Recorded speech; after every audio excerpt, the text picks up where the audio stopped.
नमस्कार विद्यार्थियों, मेघराज गुरुकुल में आपका स्वागत है। और आज जो चैप्टर हम स्टार्ट कर रहे हैं आपके सामने, नेक्स्ट क्लास आपकी, वो है आपका टॉपिक प्रॉफिट लॉस। बहुत प्यारा और मज़ेदार टॉपिक है।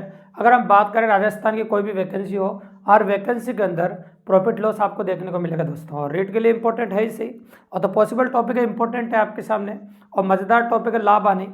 तो इसमें आज दो टाइप अपन कवर करने वाले हैं। सबसे पहले अपन बात करेंगे आपके सामने साधारण प्रश्न, और उसके बाद अपन बात करेंगे आपके सामने क्रय मूल्य, विक्रय मूल्य तथा लाभ हानि प्रतिशत देने पर क्रय मूल्य विक्रय मूल्य ज्ञात करना। तो साधारण प्रश्न पढ़ने से पहले कुछ इंपॉर्टेंट छोटी छोटी बातें जिनकी जानकारी लेना जरूरी है। देखो, अगर उनकी जानकारी आपको है तो फिर साधारण प्रश्न अपन काफ़ी इजीली पढ़ सकते हैं और काफ़ी आसानी से हो जाएगा। तो कौन कौन सी छोटी छोटी बातें उनके बारे में जानते देखो अपन। तो पहले इंपॉर्टेंट बात अपन कह सकते हैं आपके सामने क्रय मूल्य। तो क्रय मूल्य क्या होता है? जिस मूल्य पर वस्तु को खरीदा जाता है वह मूल्य उस वस्तु का क्रय मूल्य कहलाता है। जिस मूल्य पर वस्तु को खरीदा जाता है वह मूल्य उस वस्तु को क्रय मूल्य कहलाता है। अब विक्रय मूल्य क्या होता है? जिस मूल्य पर वस्तु को बेचा जाता है वह मूल्य उस वस्तु का विक्रय मूल्य कहलाता है। ठीक है। अब इन दोनों से अगर हम बात करें आपके सामने तो लाभ निकाल सकते हैं। और आप जानते हैं इंसान को लाभ कब होता है? जब कम में खरीदे ज़्यादा में बेचे। मतलब कह सकते हो विक्रय मूल्य माइनस क्रय मूल्य, विक्रय मूल्य माइनस क्रय मूल्य। अगर विक्रय मूल्य में क्रय मूल्य घटा दो तो लाभ हो जाता है। मतलब कम में खरीदो ज़्यादा में बेचो तो लाभ होता है। इसके बाद हानि कब होती है इंसान को? हानि कई बार हम ज़्यादा में खरीद लेते हैं और कम में बेचते हैं। मतलब ये कह सकते हैं क्रय मूल्य माइनस विक्रय मूल्य, ये आपकी हानि होती है। ठीक है। और एक इंपॉर्टेंट चीज़ जो एग्जाम में काम आती है वो होता है ऊपरी व्यय। क्रय मूल्य के अतिरिक्त वहन की गई राशि ऊपरी व्यय कहलाती है। तो जब भी कभी आपको क्रय मूल्य दे और ऊपर से कोई खर्चा किया जाए तो उस ऊपर के खर्चे को क्रय मूल्य में जोड़ देना आप। तो ऊपर के खर्चे को जब हम क्रय मूल्य में जोड़ देंगे तो वास्तविक क्रय मूल्य आ जाएगा। और हमारे वास्तविक क्रय मूल्य काम आता है भी, जहाँ भी काम मिलेंगे वास्तविक क्रय मूल्य को काम मिलेंगे। जैसे सैंपल दिखाता हूँ मैं आपको। कोई भी चीज़ आपने 4,000 रुपये में खरीदी और 1,000 रुपये उसकी मरम्मत में लगाए, तो टोटल वस्तु कितने की पड़ गई आपके? 5,000 रुपये की। तो वास्तविक क्रय मूल्य आपको 5,000 रुपये वही काम में लेना पड़ेगा, आपको 4,000 से कोई मतलब नहीं है, क्योंकि वस्तु आपके 5,000 की पड़ी है। 1,000 अपना भले ही बाद में लगाया है, लेकिन घर पर आने के बाद आपको 5,000 रुपये पड़ी हो। ठीक है। तो ये होता है आपका ऊपरी व्यय।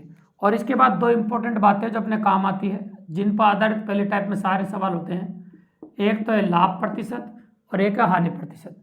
तो भैया जिसको भी निकालना आप अच्छी तरह जानते हो, ऊपर लिखते हैं लाभ प्रतिशत निकालो तो ऊपर लाभ लिखना है, और हानि प्रतिशत निकालना तो ऊपर हानि लिखना है। तो लाभ प्रतिशत निकालना तो ऊपर तो लिख दिया मैंने लाभ, ये लो। और हानि प्रतिशत निकालना तो ऊपर लिख दिया मैंने हानि। ठीक है। और दुनिया की किसी भी संख्या को प्रतिशत बदलने के लिए 100 से गुणा करते ही। तो यहाँ भी हमने 100 से गुणा कर दिया और यहाँ भी हमने 100 से गुणा कर दिया। और क्रय मूल्य विक्रय मूल्य इंपॉर्टेंट बात है, लाभ हो चाहे हानि हो हमेशा क्रय मूल्य पर होता है, इसलिए हम क्रय मूल्य का ही भाग लगा रहे हैं। लाभ हो चाहे हानि हो हमेशा क्रय मूल्य पर होता है, इसलिए क्रय मूल्य का ही भाग लगा रहे हैं। तो जब भी कभी लाभ प्रतिशत आपसे पूछे तो आप डायरेक्टली कह सकते हैं कि लाभ बटा क्रय मूल्य इंटू 100। और हानि प्रतिशत जब भी आपसे पूछे तो आप डायरेक्टली कह सकते हैं हानि बटा क्रय मूल्य इंटू 100। तो लाभ बटा क्रय मूल्य गुणा 100 और यहाँ हानि बटा क्रय मूल्य गुणा 100। अब इसमें डायरेक्टली पॉसिबल क्वेश्चन एग्जाम में देखने को मिलेंगे, और किस किस प्रकार के प्रश्न एग्जाम में देखने को मिलेंगे डायरेक्ट वो देखिए। जैसे पहला क्वेश्चन देखो आप। पहला क्वेश्चन ये कहता है आपका, देखो खरीदा गया, एक तो होता है आपकी कॉस्टिंग प्राइस और एक होती है आपकी सेलिंग प्राइस, है ना, सीपी और एक एसपी। तो मैं बोलूँ किसी वस्तु को 500 रुपये में खरीदा गया, मतलब क्रय मूल्य 500 रुपये है, और 600 रुपये में बेचा गया। 500 रुपये में खरीद कर 600 रुपये में बेचा गया, तो इस वस्तु पर कितना प्रतिशत लाभ अथवा हानि हुआ? ऐसा मैंने कहा एक वस्तु को 500 रुपये में खरीदा गया और 600 रुपये में बेचा गया, तो इस वस्तु पर कितने प्रतिशत लाभ अथवा हानि हुई? तो आप देख रहे हैं कितने का लाभ हो गया, है ना। 500 में खरीद के 600 में बेच दिया तो 100 रुपये का लाभ हो गया। और आपको निकालना है लाभ प्रतिशत। क्या निकालना है आपको? लाभ प्रतिशत। लाभ प्रतिशत क्या होता है? लाभ बटा क्रय मूल्य गुणा 100। ये 2 जीरो से 2 जीरो आप काट सकते हैं, बिल्कुल सिंपली बात, ये काट दी मैंने। 5 से आपका 20 बार कट जाएगा, तो आप कह सकते हैं कि इस सौदे में से 20% का लाभ हो जाएगा। तो बिल्कुल सिंपल सवाल है, क्वेश्चन में कोई बड़ी बात नहीं है, काफ़ी इजीली अपन कर सकते हैं। अब आते हैं अपने क्वेश्चन नंबर 2 पे। और क्वेश्चन नंबर 2 क्या कह रहा है अपना? एक व्यक्ति ने एक पुराना स्कूटर 4,700 रुपये में खरीदा और 1,300 रुपये उसकी मरम्मत में लगाए। एक व्यक्ति ने एक पुराना स्कूटर 4,700 रुपये में खरीदा और 1,300 रुपये उसकी मरम्मत में लगाए तथा 7,200 रुपये में बेचता है, तो इस सौदे में से कितने प्रतिशत लाभ अथवा हानि हुई? तो भाई 4,700 रुपये में स्कूटर खरीदा और 1300 रुपये इसकी मरम्मत में लगाए तो 4700 और 1300 कितना होगा 6000। तो स्कूटर कितने का पड़ गया आपका 6000 रुपये का। और बेच कितने में दिया, अगर हम बात करें आपके सामने विक्रय मूल्य की, तो 7200 रुपये में बेच दिए। कितने बेच दिया बताओ, 7200 रुपये में बेच दिया गया। ये तो हो गया आपका क्रय मूल्य और ये क्या हो गया आपका विक्रय मूल्य। करेक्ट पॉसिबिलिटी है। तो क्रय मूल्य 6000 रुपये और विक्रय मूल्य हो गया आपका 7200 रुपये। ये अपन ने दे दिया आपको। अब अपन को लाभ प्रतिशत निकालना, तो लाभ प्रतिशत निकालना हमारे लिए कोई बड़ी बात नहीं है। बताइए 6000 में खरीद के 7200 रुपये में बेचे तो कितना का लाभ हो गया 1200 रुपये का।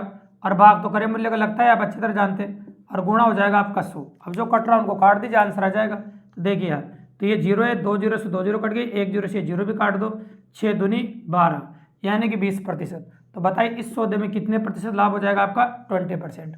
तो आपको इस सौदे में 20% का लाभ हो जाएगा, बिल्कुल सिंपली और काफ़ी इजीली। अब देखते हैं तीसरा क्वेश्चन कैसा बनता है इसमें। ठीक है, कैसा है देखो सुनो। आपको दे रखा क्रय मूल्य और विक्रय मूल्य में अनुपात दे रखा है 20:21 का। क्रय मूल्य में और विक्रय मूल्य में अनुपात दे रखा है आपको 20:21 का। तो लाभ या हानि प्रतिशत ज्ञात कीजिए। देखो आप नोटिस में कर रहे हैं 20 में खरीदो और 21 में बेचो, 20 में खरीदो 21 में बेचो, कितने का लाभ हो गया 1 का। तो 1 का लाभ हो रहा है तो लाभ प्रतिशत ही आएगा। तो 1 बटा क्रय मूल्य गुणा 100। तो आप डायरेक्टली कह सकते हैं 20 पंजे 100, यानी कि इस सौदे में 5% का लाभ हो जाएगा। बिल्कुल सिंपल सा छोटा सा बेसिक सवाल है। अगला बेसिक सवाल क्या है तो सुनिएगा। 40 देखो कहीं क्या गए बराबर 36 आना कि मान लो कि अपन प्रैक्टिकली बात करें कोई भी संख्या ले उसी में आनी दे दे अपन, कैसे दे अपन देखो सुनिएगा कि एक दुकानदार को 36 पेन बेचने पर 4 पेनों के क्रय मूल्य के बराबर हानि होती है, ऐसे कह सकते हैं अपन। ठीक है, एक दुकानदार को 36 पेन बेचने पर 4 पेनों को बेचने के बराबर विक्रय मूल्य के बराबर हानि होती है, तो उसका हानि प्रतिशत ज्ञात कीजिए। तो डायरेक्ट ही हानि प्रतिशत पूछा है और हानि 4 पेनों को बराबर बोलिए, तो हानि तो 4 है और गुणा 100। 36 पेन बेचने पर 4 पेनों को विक्रय मूल्य के बराबर हानि होती है। तो बताओ कितने खरीदे होंगे कि 4 पेनों की हानि हो जाए। अरे 40 खरीद के 36 बेचे है ना, तो 4 की हानि हो जाएगी, सिंपल सी बात है। तो आप 40 होगा क्रय मूल्य, तो आप 0 से 0 काट दीजिए, 4 से 4 कट जाएगा, तो इस सौदे में उसे 10% की हानि हो जाएगी। ये सौदा जो हम कर रहे हैं उसमें उसको 10% की हानि हो जाएगी, मतलब 10% की हानि उसको देखने को मिल जाएगी।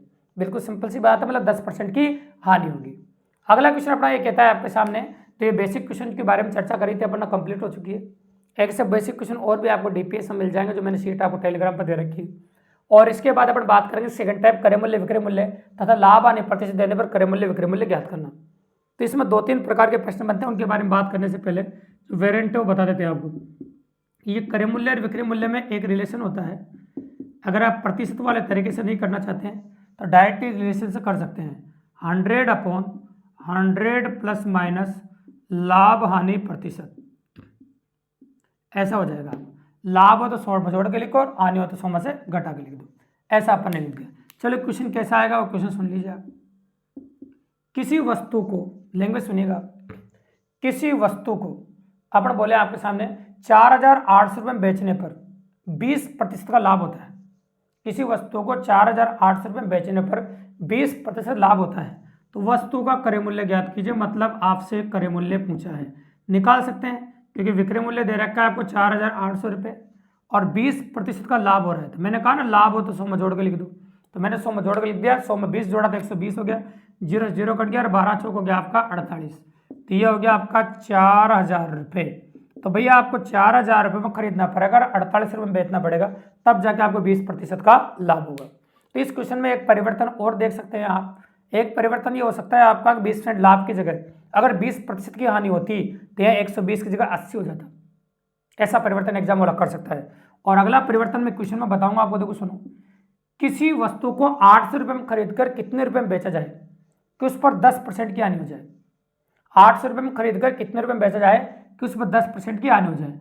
मतलब क्रय मूल्य दे रखा है आपको 800 रुपये और विक्रय मूल्य आपसे पूछा है, और ये हो गया 100/90, क्योंकि हानि है तो 100 में से घटा के लिख दिया अपन।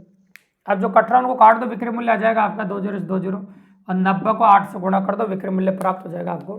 तो जो विक्रय मूल्य आपको प्राप्त होगा वो हो जाएगा आपका विक्रय मूल्य बराबर 8 × 90 मतलब 9 अट्टे 72, 720 रुपये, मतलब 720 रुपये में बेचना पड़ेगा 800 रुपये वस्तु को, तब जाके आपको 10% की हानि होगी। तो आज के वीडियो में हमारा मकसद सिर्फ ये था कि बेसिक जो चर्चा है थी आपकी, और बेसिक क्वेश्चन जो एग्जाम में बनते हैं वो अपन ने क्लियर किए हैं। सारी बेसिक चर्चा अपन इस वीडियो के माध्यम से करिए। देखो दोस्तों, अपन बिल्कुल शॉर्ट एंड स्वीट बहुत प्यारा ले रहे हैं। अगर ईमानदारी से आप अच्छे से पढ़ते गए और साथ के साथ हमारे टेलीग्राम चैनल पर जाकर सीट सोल्व करते रहे, तो आपको किसी भी कोई कोर्स या किसी भी कोई चीज़ की जरूरत नहीं पड़ेगी। काफ़ी आसानी से काफ़ी अच्छे से सीख सकते हैं दोस्तों। अगर वीडियो पसंद आया हो, क्लास मज़ेदार लगी हो, तो चैनल को सब्सक्राइब कर दीजिए दोस्तों, लाइक कर दीजिए, शेयर कर दीजिए और अपने और दोस्तों को बताएं, ताकि इसी प्रकार के बेहतरीन वीडियोज़ वो भी देख सके दोस्तों और अच्छे से पढ़ सके, अपनी पढ़ाई को एक नया आयाम दे सके दोस्तों। धन्यवाद।